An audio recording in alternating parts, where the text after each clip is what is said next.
good evening, and welcome to Black Talk Platform.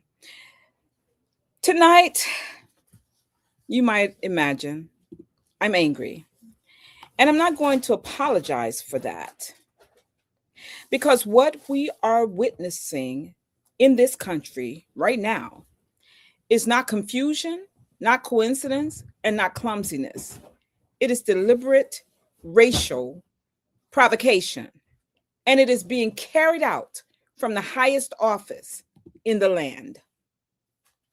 Earlier today, the news broke that President Trump posted an image portraying President Barack Obama and our forever First Lady, Michelle Obama, with their faces superimposed onto ape bodies. Let me say that again slowly because I want it to land properly. The very first Black president and First Lady were depicted through imagery that has been used for centuries to dehumanize Black people, and very intentionally during Black History Month, in my opinion. That's not humor. That's not satire. And that is not political disagreement. That is racism in its oldest, ugliest form, and it is very intentional. And if anyone listening thinks it's just another distraction, I need you to understand this. Understand that this administration knows exactly what it's doing. This is not random. This is messaging. This is permission. This is a signal about who is safe, a signal about who can be mocked, and a signal about who is meant to be put back in their place. And if that weren't enough, at the same time, this administration is allowing or directing the National Parks Services to quietly remove language from the Medgar Evers home in Mississippi. Language that accurately described his murderer, Byron DelaBeckwith, as a racist. And I'm emphasizing DelaBeckwith's name because we forget too quickly as Black people. We forget who our enemies are and that their families are still walking the face of the earth. It was Byron DelaBeckwith who murdered Medgar Evers in his driveway in Mississippi, Greenwood, Mississippi. Let's be very clear. Medgar Evers was not killed by a man. He was not killed by an individual. He was not killed by someone with different views. He was assassinated by a racist, and removing that word is not neutrality. It is historical laundering. It is how erasure works. And I said this to you all a few weeks ago. Now I'm going to stop here parenthetically to say, you didn't have to like President Obama. You didn't have to believe that he did enough for us as Black people. Heck, I don't believe he did as much as he could have in that office for Black people. But one thing, and he may not be a Black American as you are, as I am, that doesn't matter to a racist. And those who understand the concept of racism understand that it doesn't matter where you come from, where you were born. With a racist, they only see your skin color. This racist-led nation, now led twice by this racist person in the People's House at 1600 Pennsylvania Avenue, has repeatedly reminded us as Black people that there is no respect for us, that he literally hates President Obama and Lady Michelle Obama. These things are not coincidences. This is happening in our faces, in plain sight. And for any of you out there talking about, I'm going to sit this out because he's not a Black American, I understand that this is where we depart. Because, see, you're playing on a level that I cannot exist in, and nor have I ever. And this is all happening right under our noses, right in our faces. They're doing this piece by piece, pamphlet by pamphlet, word by word. Strip the racism from the crime, and you soften the violence. You soften the violence, and you weaken the demand for justice. Weaken the demand for justice, and you make room for what? Repetition. And yet, let me pause here, because not everyone is bowing. And so this is our time for our shout out. I want to give a clear shout out to the city of Philadelphia and its mayor, who successfully sued this administration after the same National Park Services attempted again to remove or diminish the truth about George Washington and the enslaved Africans that he owned, who labored at the president's house in Philadelphia. They said no. No to you sanitizing slavery, making it some type of an option. No, you will not erase Black presence from the foundation of American power. Time out for all of that. And no, you will not lie quietly or call it preservation. That matters, because what we are dealing with tonight is not just racism as insult, racism as a narrative control, racism as a governing strategy. Do you understand that? If you mock President Obama in person, soften Medgar Evers' assassination privately, erase slavery institutionally, this is about controlling the past and how it's remembered and reshaping the present. I'm not interested tonight in respectability politics. I'm not interested in tone policies or tone policing. I am not interested in pretending that this is normal. This is an administration that is authoritarian, and it is trying to discipline Black memory, to discipline Black resistance and Black truth. And on Black Talk platform, whether there's one viewer or just me and Pastor Davis, we're not going to let that happen quietly. So if my voice sounds sharp tonight, it's because history is under attack. And if my words sound direct, it is because erasure thrives on silence. And if you're uncomfortable, ask yourself, who benefits from that discomfort? Who benefits? Tonight, I want to welcome my co-host, Pastor Davis, Pastor Anthony Davis. He sometimes provide a balance for me, but I'm not interested in being balanced tonight. I'm interested in speaking my truth against what we are under attack and from whom we are under attack. Welcome, Pastor Davis. Come on in. How are you? I'm doing good. I'm right here with you. I think that was an excellent opening, and I'm not here to provide any balance. We're gonna go on. We're gonna be on fire together. All right, now we've been sort of like mellow as we come back into this thing, but I think as we progress, and we decided to do this again starting in December, because we saw what almost a year under this man's leadership has done to reverse many things, and not the least of which being 300,000 Black women losing their jobs, losing their wealth. Right. So we were very intentional about the timing.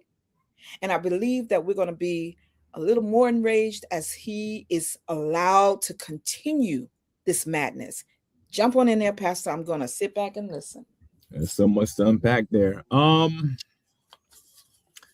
There's a lot to be said in regards to the racism and governing through racism, through fascism, things of that nature. But one point that you did touch was the fact, and we all can see that Trump is jealous of Barack Obama.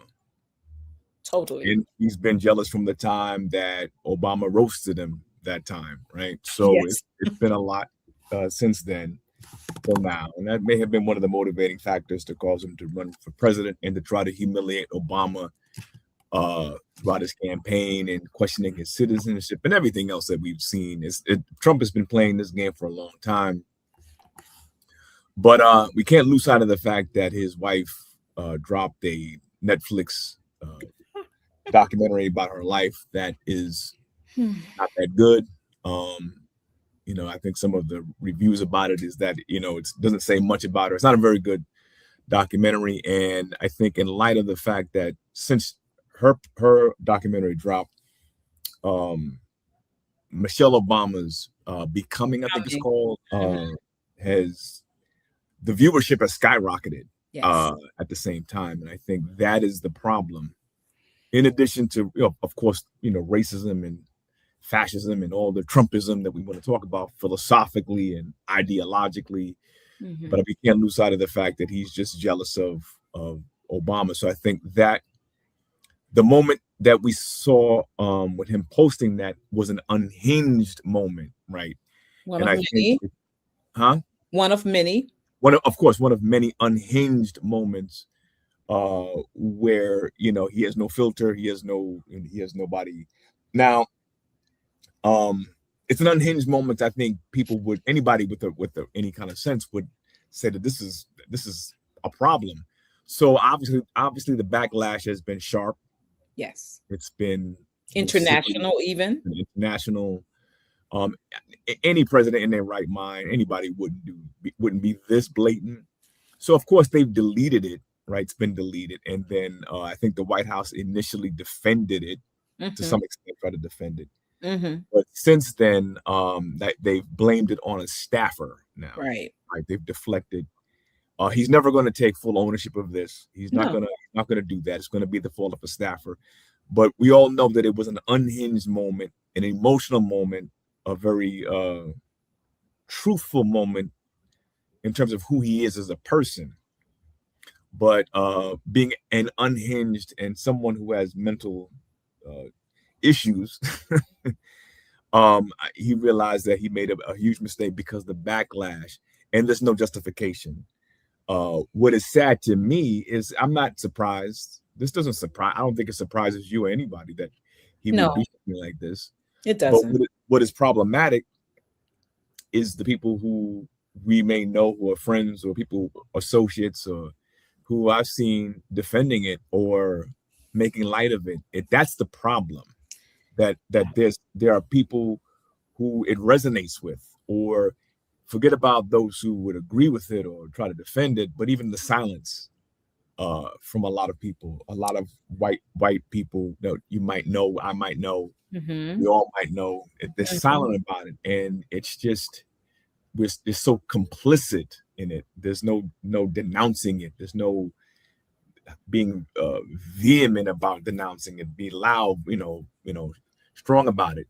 And so I realized, even just on my social media feeds, man, there's a lot of people I just have to unfriend. And it's like, why do I maintain a relationship with you when you see things this way?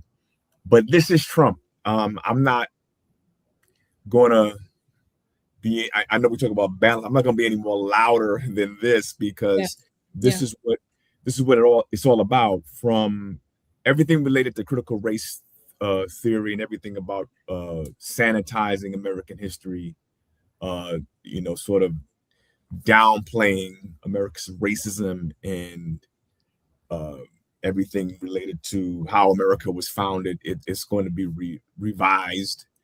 And it's not the first time. These people have been revising history for a long time. They've, um, even, I mean, you and I growing up in school, we didn't get the real deal when it comes to slavery or Jim Crow or America's history when it comes to lynching. A lot of what we have gotten to become who we are is through independent study, or through mentors, or going to school under specific curriculums to learn these things. But just in the general education, you're not getting this information. So America's been doing this a long time, and Trump is part of a long legacy of people who tried to whitewash history. He's just very blatant about it. That's it. Yeah. So my friend here, and greetings to everyone who is joining us tonight as we go through this, because, like Pastor Davis just said, silence is worse than the jokes that are being made, because the jokes that are being made is just the in the face stuff. But the silence from those we already know supported this man and support this man, and we're still connected to. So there's a cleansing process that we all may need to go through. But my friend of many, many years, we won't say how many, Charlene, she says this is not normal behavior. And I can't help but agree with you. It's not. And as Pastor David said, I know you're not surprised. I'm not surprised. I think I'm fed up with him. Now, I think it was last week when I shared how I consulted a friend who is doing some work that's facing the White House. And I just, had to respectfully let her know that I could not be a part of that, because you see, this is how I feel. Everybody here knows I'm a reparationist. But before I'm a reparationist, I'm a faithful believing in the God of the Bible. I'm a faithful follower of his son, Jesus Christ. And the word of God tells me that I've been young, I've been old, but I've never seen the righteous forsaken, nor his seed begging bread. Yeah. bread. I would literally rather starve than to beg this miscreant for anything on behalf of my people. But I do believe that many people thought that their eyes would shut before they ever lived to see a Black man become president of the United States. So if the Lord spares life for me, I do believe, like those elders who many have probably shut their eyes by now, that reparations will be ours. But there is a strategy that has to be cloaked in a continuity of integrity. And to beg that for reparations for us, never would I engage. Go ahead, Pastor. No, I mean, I totally agree with you. We would never do that, especially with this administration. I think when you said something about having a Black president, and I've looked at some of the data in the last 20 years, let's say, or 15 to 20 years, and we're talking about really in the aftermath of Barack Obama's presidency. And you'll see, when we talk about Black life, right, and the effectiveness of seeing a Barack Obama as president and everything leading up to that, what doesn't get a lot of play is the fact that incarceration rates for Black people have declined significantly. I think it's 50% for Black men, 70% for Black women. Violent crimes in general down. I think I said last week that Chicago has seen its fewest shootings, I think, since 1965. Yeah. I think New York has had one of its lowest in terms of the recorded history of violent crimes and shootings on record, among the lowest in its history. And just in general, Black life is changing for the Yep. better, in many ways. And it baffles me how no one talks about it, how just in general, and the Black success that we see that we never talk about. And I'm an educator. I work in higher education, and of course, the pandemic has slowed down some things. And in recent years, the birth rate has declined, of course, and you don't have as many people who are born who can go to school, but just proportionate to the overall population, Black folks are doing fairly okay in terms of progressing, even with all the stuff that we face. We're still getting better, and as a people, I'm not saying that we're better off. I'm not saying that we have more money. I'm not saying that we don't have some issues out here with financially, and I'm not saying that we don't need reparations, or we don't need assistance or help or justice. I'm not saying that. I'm saying that we are improving morally and spiritually, ethically, in the ways that really matter. Black folks are really doing a whole lot better. I think Black folks are great right now. We're doing great in the face of struggle. And I think a lot of that is not necessarily all due to Obama, but Obama is a part of that. When you see the, so even now that my children are 10 and 7, they didn't see Obama in office, but there's the residual effect. It's that understanding that he was there that even shapes the way they think in terms of their outlook, right? These are the things that white people and people like Trump are threatened by. They are. They're threatened by the outlook that we have, our worldview, our resilience, our and drawing from these things. They don't want to talk about the positive stuff, all these things that I just mentioned. They want to revise history. They want to shoot us. They want to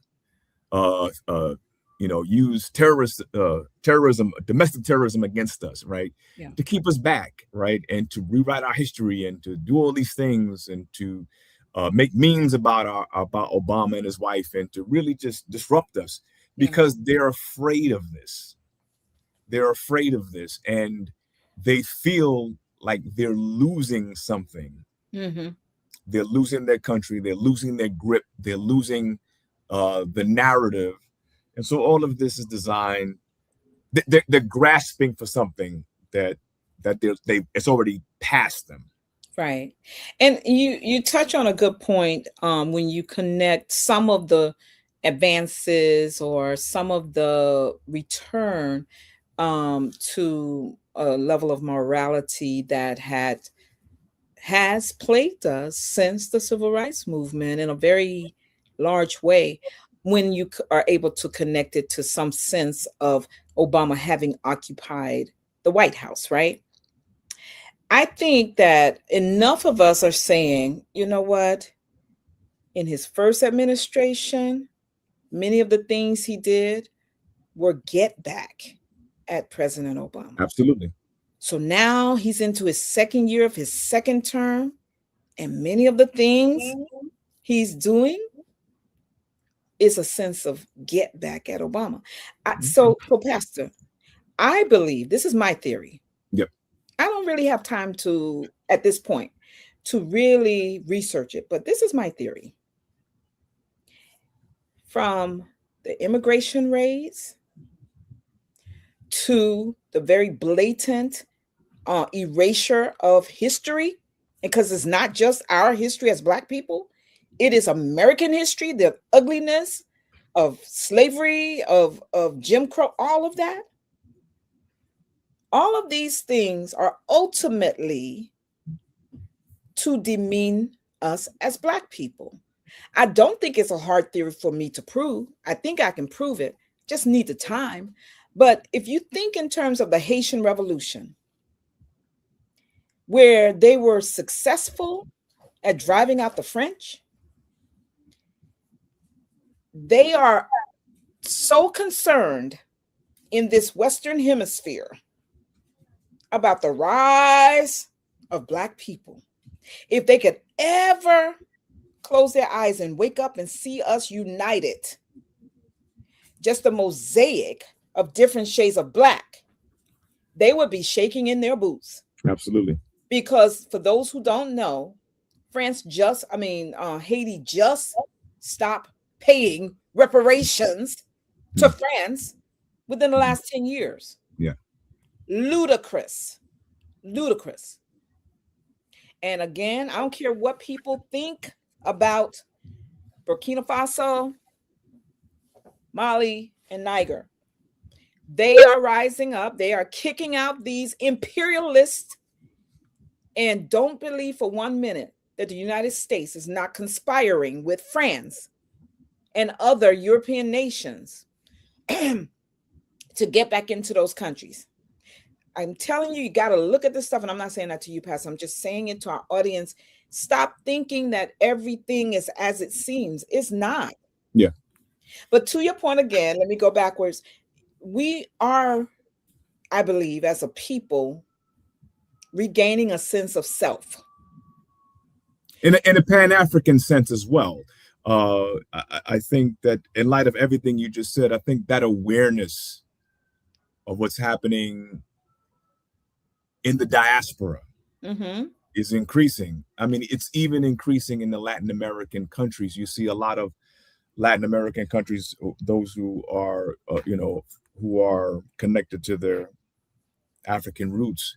Mm-hmm. You see them embracing being Afro-Latino. It's a lot of this movement happening.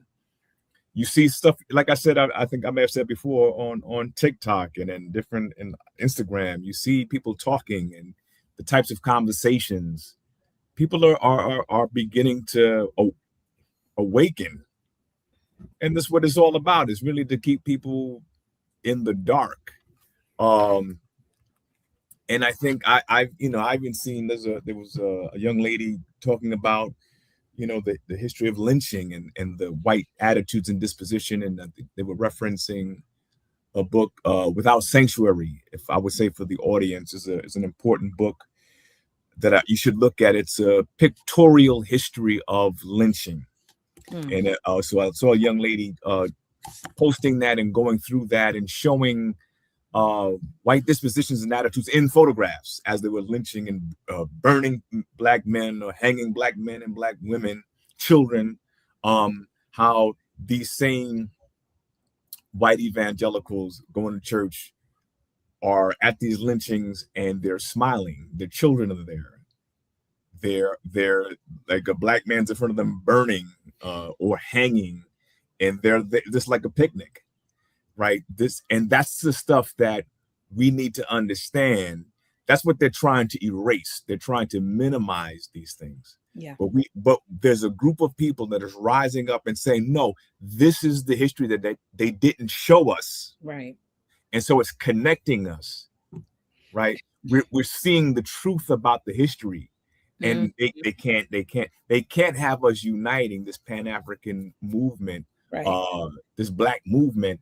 And so this is the response to it. This is the response to it. And let me put Reverend Barbara's comment up here real quick, because I did want to touch on this. And so thank you, Reverend Barbara.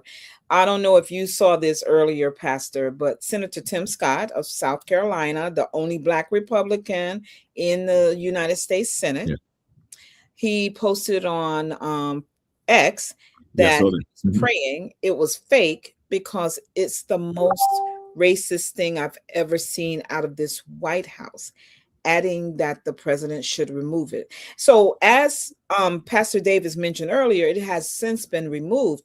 But I want us to focus on a few words here that he said, that Senator Scott said. He said, because it is the most racist thing I've seen out of this White House. Now, a couple of years ago, he was asked straight up, is President Trump a racist? I'm so sorry. He was asked, is there racism? This is a man who was born and raised and still lives in the state of South Carolina.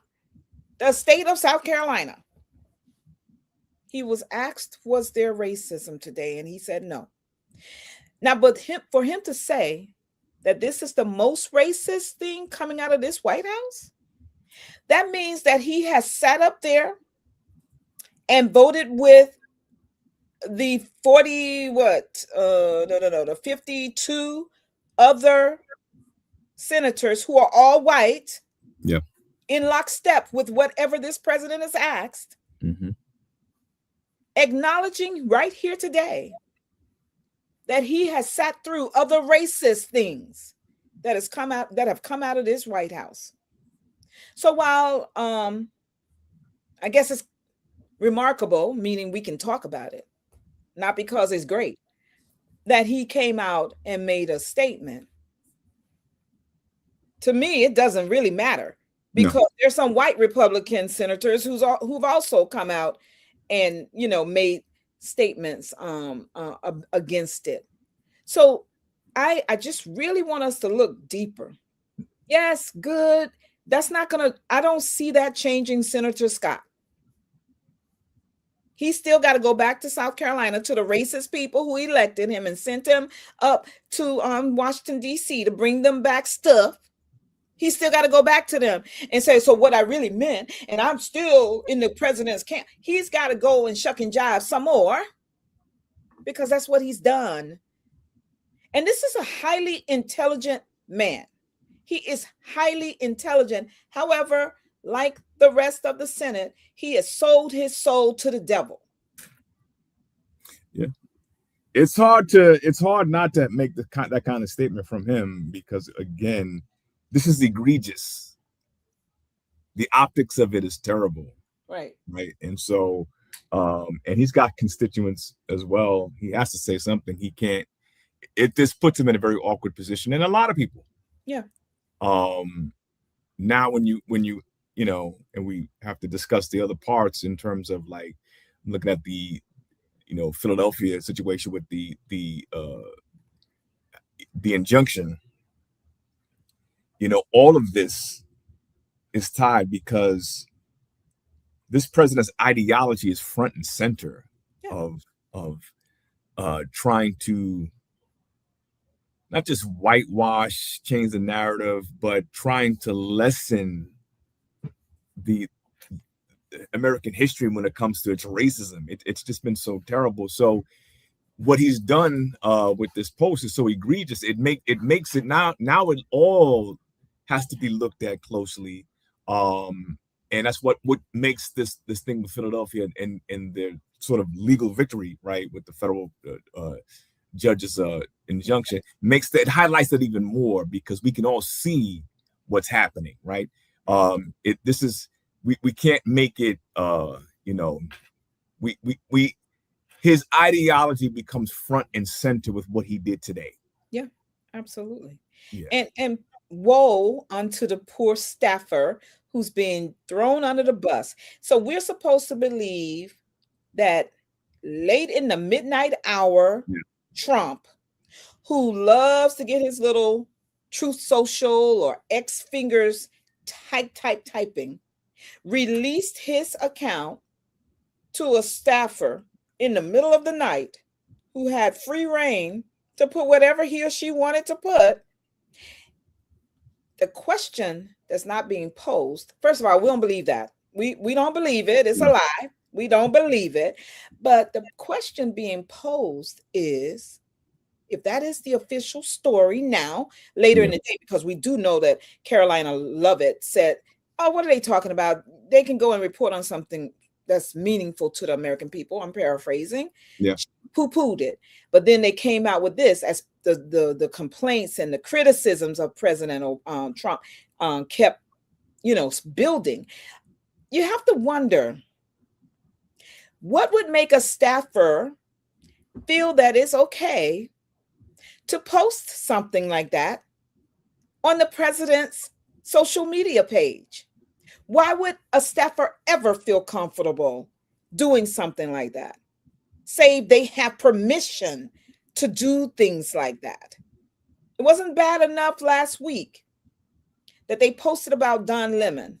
Yeah. They put chains next to called him a lemon and put chains next to the meme, and said that they doubled down on it, said they're going to keep doing memes. And I guess they were trying to prepare us for this mess. I'm just saying, any Black person who's okay with this, Yeah. I'm looking at you sideways too. Y'all okay Okay. with this? Yeah. Mhm. I'm looking at you sideways too. Mhm. And perhaps even more. Because, see, I was born in Montgomery, Alabama, raised down there. And I learned very quickly, if white people don't like you, they let you know. I came up to New York. It's a whole different game. Some are Republicans, some are Democrats. Mhm. All you have to do is step out of line a little bit, and they're going to let you know. But in the Mhm. meantime, you're not going to know. But with us, we usually give each other the benefit of the doubt. We trust one another. But Mhm. I'm not trusting any Black person who's okay with what this man said today. Because if you can be okay with this, whether you liked President Obama's politics or not, and guess what? Still the most popular unelected official, but she moves like an official because of the popularity that she has amassed, is Lady Michelle Obama. So you all can hate it, but it's not going to put this woman who is now the first lady of this country, and I'm sure First Lady Obama is glad that she doesn't have to wear that title anymore. Yeah. She has become. But nothing, no movie that Jeff Bezos paid $45 million for that was an entire flop, because he is not getting a return on his investment for that trash. Because she's not interesting.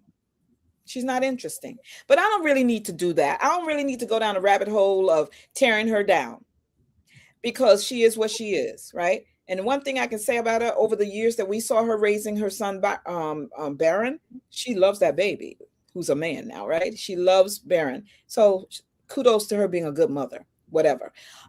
We can move on, Pastor. Go ahead. No. Everything that you said is on point, and and I'm just sitting here looking at as you were talking, as we're transitioning to the other parts of the conversation, and the fact that when we talk about whitewashing of history, and I'm looking at the whole exhibit in Philadelphia, the freedom and slavery and making a new nation, how they're trying to take away the fact that George Washington had these 9 enslaved people working for him, and they didn't want this information out there, and it just baffles me how I don't understand the white American way of thinking when it comes to history and the need to sanitize it. And I'm not even sure sanitize is the right word. It's whitewash is the Yeah. right word. Mm-hmm. And I've just everything that we're talking about. What is the motivation? What is this all about? Why is there such cognitive dissonance about this? And obviously it's power. Obviously it's to subjugate. Obviously it's to maintain a status quo. Obviously it's to keep the rich and the powerful rich and powerful, and to keep people like us in where we are. But it's a lot of evil behind it. And I think sometimes, as we're trying to understand it on a human level, it doesn't make any sense. But the more I'm listening to us in this conversation, the more I'm looking at the facts, I realize that a lot of this is spiritual. A lot of this is satanic. Mm-hmm. A lot of this is evil. And there's got to be some kind of power in our history. It's got to be some kind of something that demonic forces are very concerned about by Black empowerment. Mm-hmm. And I just think that when I think of white Christian nationalism, and for me personally, I tend to associate that with antichristism. Yes, Such I a do too. word. Yeah, you just made it. It's a new word. Yeah, I just made up a word. I just feel like it's a false sense of who Jesus is. That it's another Jesus, as Paul would say somewhere in First Corinthians, Second Corinthians. It's another Jesus that people would put up with readily enough, right? It's a different Jesus. It's this white evangelical Jesus that looks at this place as sort of the new Israel. This is the promised land, and the genocide and the enslavement of people didn't really happen. It didn't happen the way we know it happened, and that we are built on this, this morality and these virtues and Christian principles. When this is not the Jesus of the Bible, it just isn't. The Jesus of the Bible would never do anything to whitewash this history, and to make George Washington more than what he is. He was an enslaver. He owned slaves, and there would be no reason to remove this information. Or when we talk about Medgar Evers' killer, why would you remove the fact that he's a racist, and why would you change that? It's just so blatant. And so I realize that when it comes to people defending this president, or the people being complicit or silent, that's also very spiritual. Oh yeah. And I think Black folks have to wake up and understand that we cannot look to merely legislation, merely organizing, but we have to be prayerful. We've got to get into that Bible. Yep. And we have to look, as the scripture says, unto the hills. Where comes our help? Our help comes from the Lord. That's the only thing. And I think sometimes that is the message that I'm getting from all of this, that the way you fight this battle is really through weapons that are not of this world. Absolutely. And that was very well put. And I could not agree with you more. I don't attach myself any longer to what we have traditionally thought of as Christ-like. Because as you said, what we're seeing and what we're hearing is antithetical to the Christ of the Bible. It's not him. It's these big platforms like the National Prayer Breakfast. You have one Black congressperson, I think, up there praying and really taking it to him in as quote unquote Christian way, Christian way as he could, imploring him in his prayer. But see, to me, you got to be upfront with the devil, letting that devil know, I see you, because you also know that you have the Lord on your side. And I just am at a place where if I'm not speaking my truth from the scriptures in the way I believe the scriptures read, I'm doing a disservice to the name of Christ, to the name of the Most High. Yeah. And I'm not willing to do that. I feel like I'm on the downside of life, meaning I've lived most of it behind me. But these next, whatever the Lord gives me, I'm trying to get it as right as possible. Yeah. I don't need to genuflect for anyone. I don't need to mince my words. Everything that I'm going to try to do for our people, I'm not going to look for government first for funding. I'm going to look to the Lord, who will then, in my opinion, send the people to fund it because it's for the people. And that's how I'm living. And that's why this liberation that I feel, I can say what I want. I don't need to be harmful. Right. Just because I want to say what I want or because I feel I can. But I'm not trying to soft pedal how passionately I feel about what is going on in this country. But I am still not without hope. Yeah. Still not without hope. And I believe it's going to get worse before it gets better. I think this is some of the tipping of the iceberg. I do think that it's important, though, Pastor, that we use our voices. Yours, definitely with your students and beyond. Mine with my students and beyond. To rewrite some of these wrongs. And I think there's a political piece to that, a political element to that. But it certainly has to be as believers, right? As believers, Yes. the one wise God, the one true God, not this mess that we are seeing. Um, making sure that we stay faithful to that. Yeah, because what you're saying in light of all of this, this white evangelical complicitness, and I have a lot of friends who are fall in that camp, who, because of the fact that we're Christians, you know, you find some type of common ground. But like I said, they're silent about these things.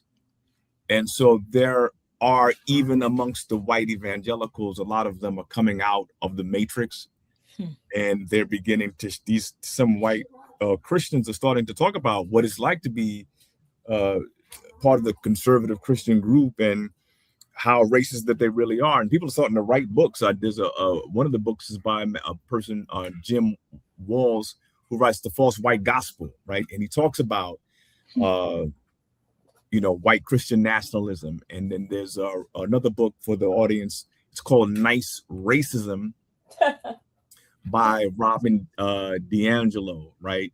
And it talks about, again, similar things in terms of progressive, even for progressive whites, and how sometimes that they appear to be liberal and appear to be on your side, and they really aren't, right? They're not that at all. And so I think sometimes we need to be educated. We need to understand, even within their circles, there are people who are coming out of that matrix and trying to warn us about how they really think. We need to get this information and share it with each other. And really, like I said, even earlier when I referenced the Without Sanctuary, that book, and other types of books that we need to really reference and talk about American history and talk about the ideology that we're facing, because we think that it's Christian. Yeah. It's not Christian. I don't care if they name Jesus. This is not Christian. Right. It's not. With Christianity comes a certain ethics. There comes a certain level of social justice in terms of our orientation or thinking. This is not a part of it. So everything related to how we are dealing with immigrants, the poor, the disenfranchised, this is not Christian ethics. It's not. And I think too often we think because someone names Jesus, it's all good. Mm-hmm. And then, of course, we overemphasize elements of the Black church that, we can, it's like a caricature, but there's a lot of people who are out here who really like us, who believe certain things. And we have to no longer be in the shadows.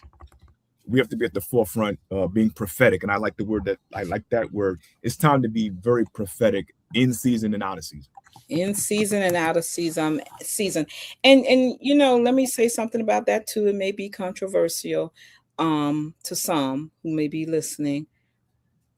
And every pastor, every minister, every clergy is not prophetic. No. And I think that we have to be able to recognize those who are and who are not. I remember so many years ago, and I know I've said this years ago also on this platform, that early on in my clergy career, I was sitting under the tutelage of my pastor, Reverend Dr. Joe Albert Bush Sr., and he had brought in other pastors to sort of train us up, to help him train us. And I'll never forget Reverend Dr. Preston R. Washington, who has gone on, I mean, because my pastor is still with us. It was just one simple thing he said that I don't know what else he taught us about, but this one thing stuck with me.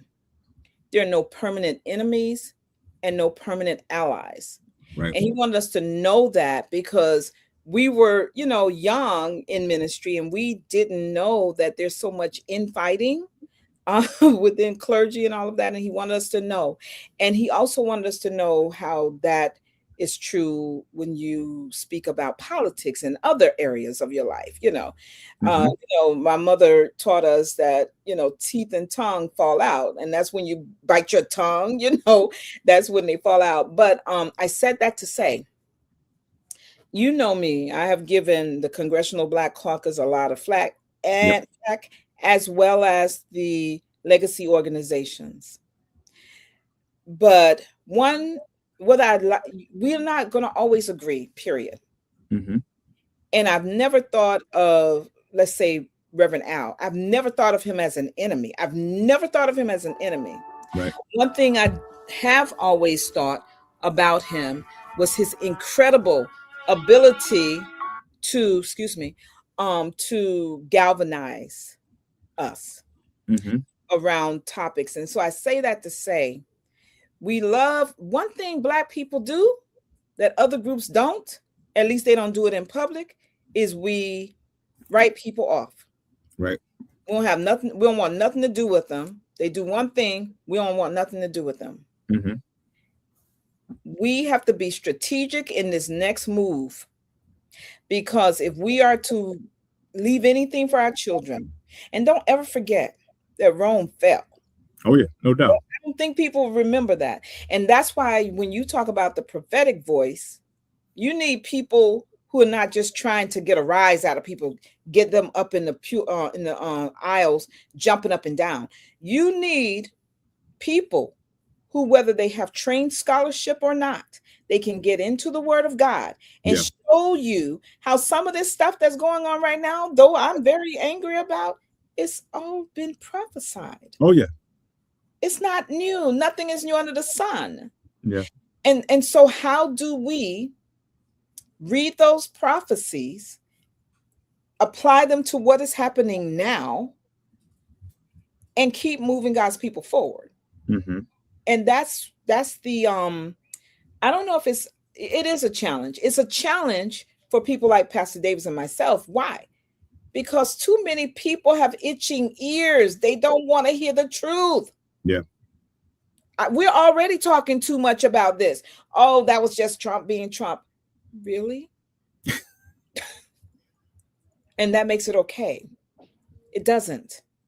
When you care about not just yourself, not just the children that you have right now, but those who are going to come behind you, you see it's beyond Trump being Trump. Mm-hmm. It's spiritual, like you said, Pastor Davis. Mm-hmm.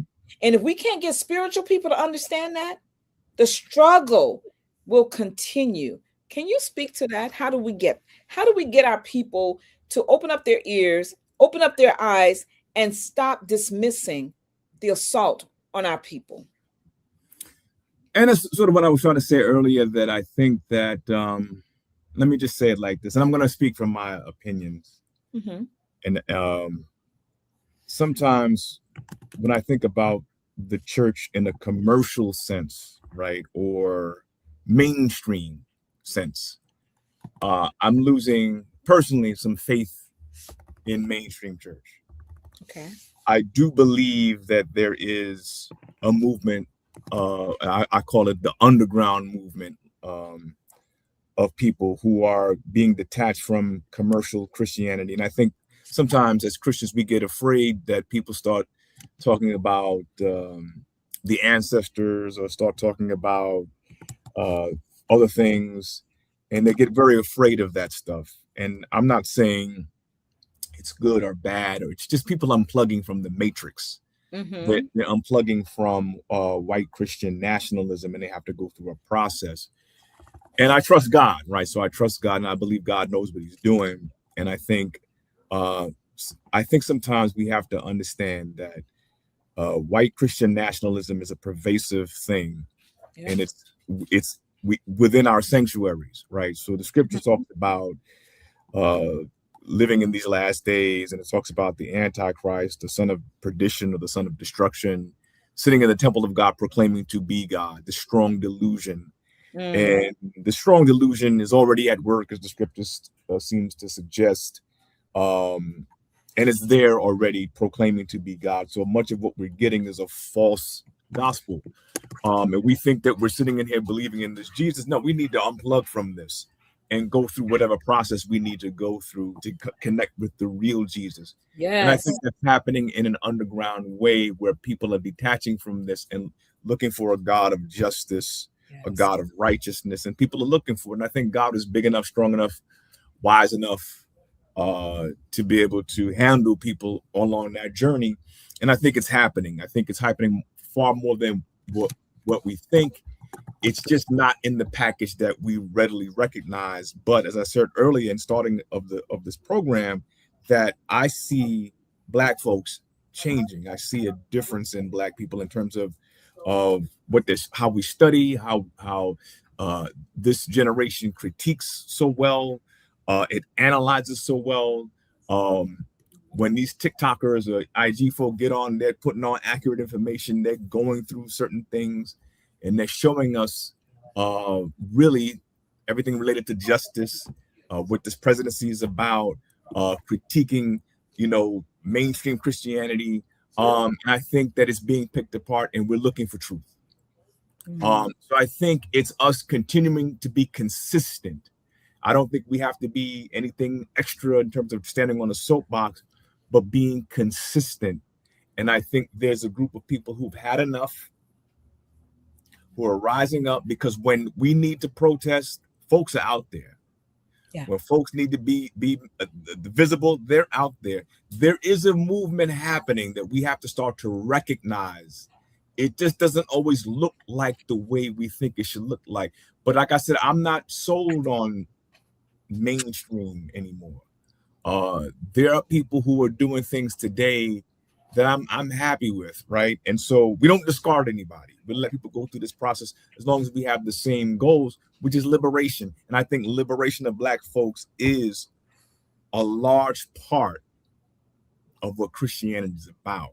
It's not, I think James Cone and a lot of folks who were into that way of thinking nailed it.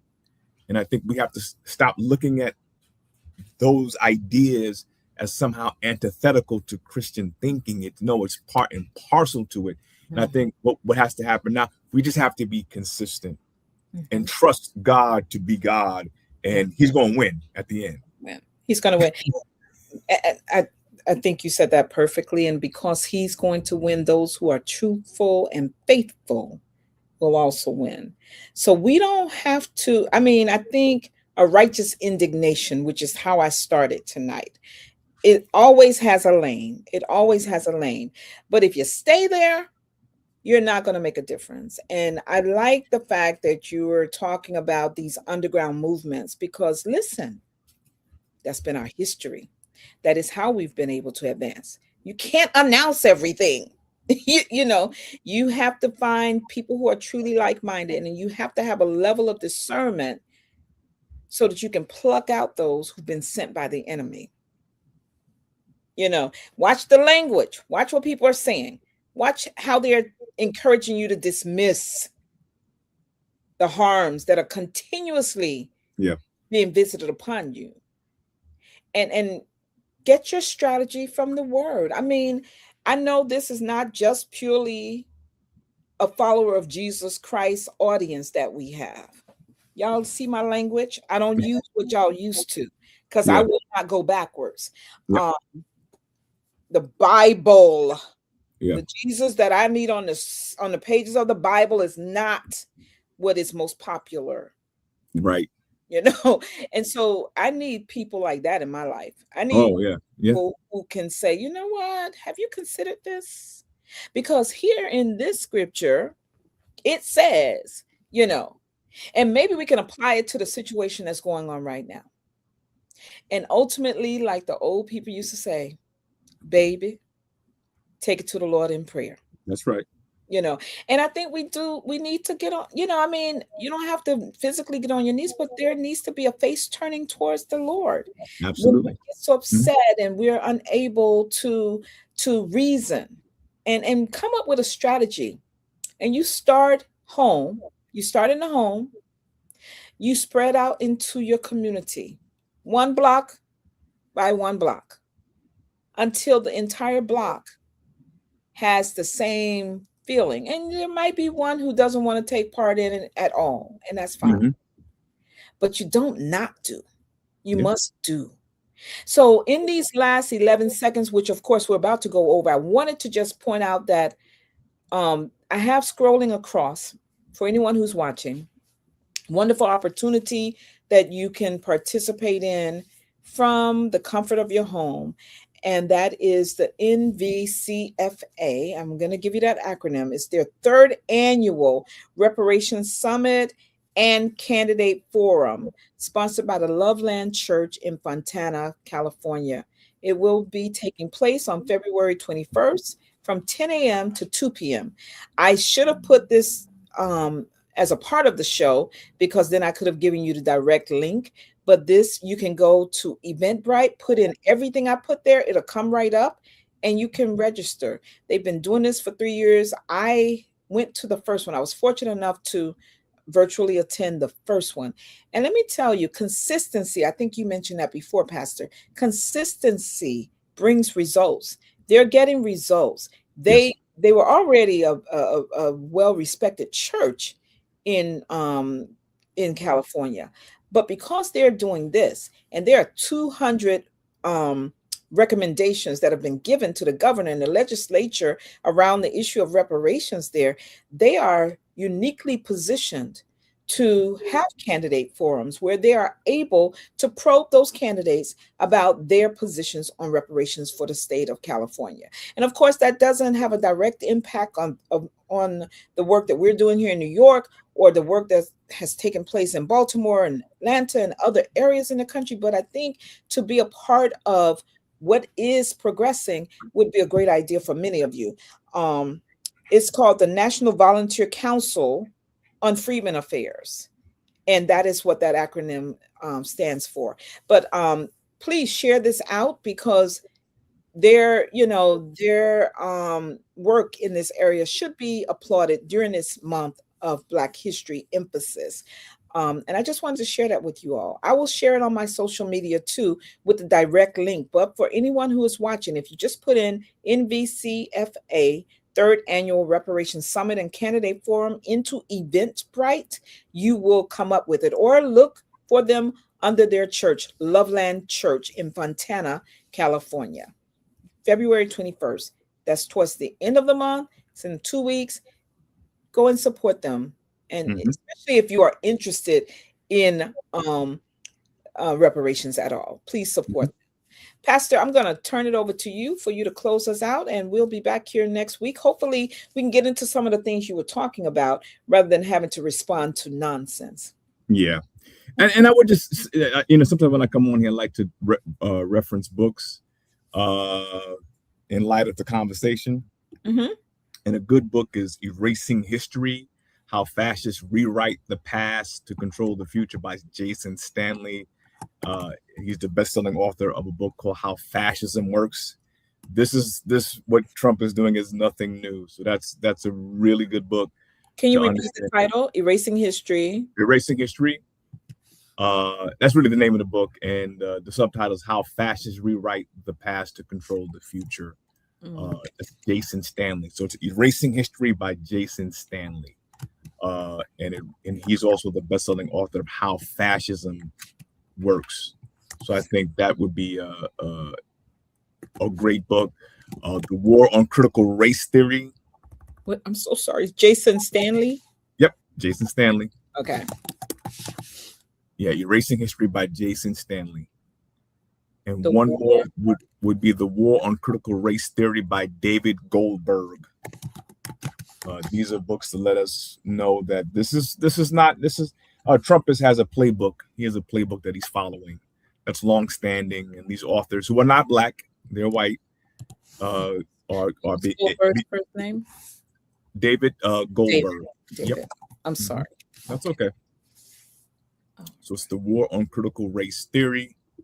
And these books. Well, you got the gist of it. And folks, if they can come back and listen to the recording, you know, They'll hear it yeah, clearly. they hear it.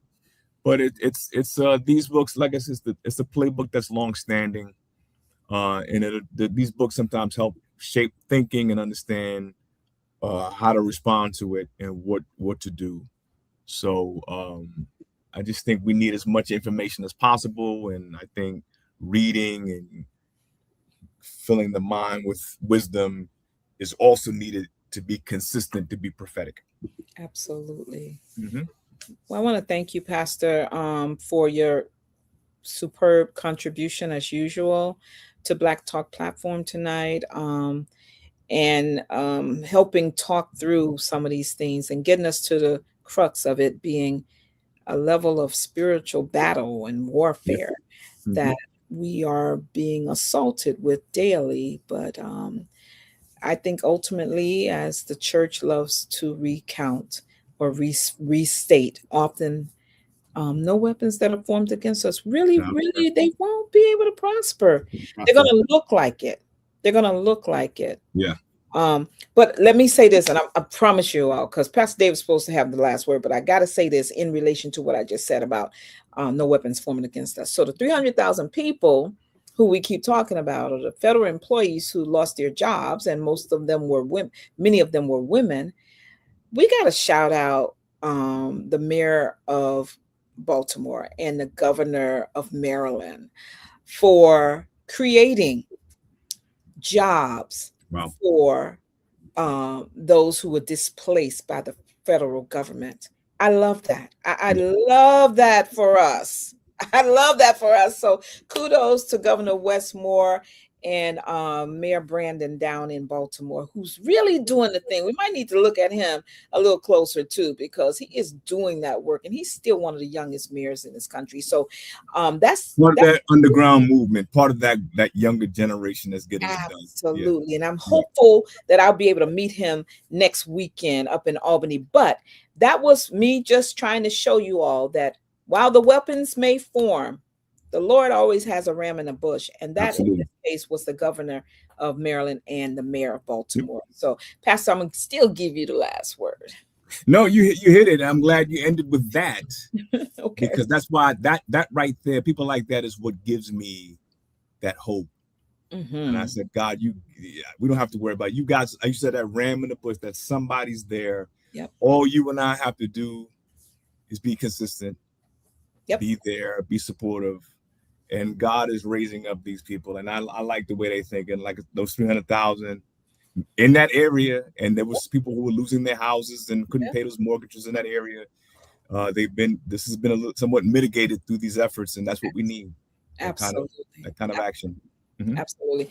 Waiting for the groundswell. But anyway, we want to thank all of you who have hung in there with us tonight. I hope that you will have these conversations in your spaces with your family, with your friends, and come up with some solutions that we can also believe are underground movements that will become groundswells. We hope to see you back here with Pastor Davis and myself, Dr. Deborah Jenkins, next Friday for another episode of Black Talk platform. Actually, I'm going to have to take a week off because it is my daughter's birthday, and we are celebrating on the 13th. I'll see you in 2 weeks. Is that okay, Pastor? That sounds good. All right. God bless everybody. Take care. Take care. Okay, bye.